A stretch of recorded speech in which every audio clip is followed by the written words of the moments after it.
Ilang magsasaka sa Mangaldan, Pangasinan gumagamit ng water solar pump sa pagtatanim ng palay. Silipin sa report.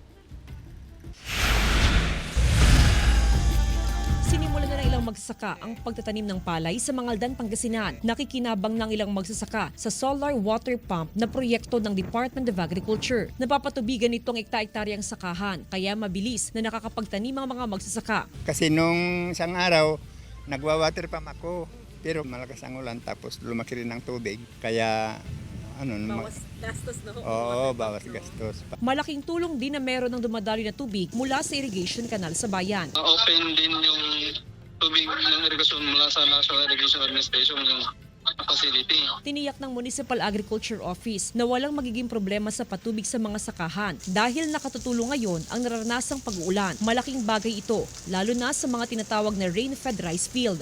Samantala, sa ikatlong linggo ng Hunyo, inaasahan ng full blast na pagpapatubig ng NIA sa mga irrigation canal sa bayan. Kasama si Jing Dakanay, Jasmine Gabriel Galban, One North Central Luzon.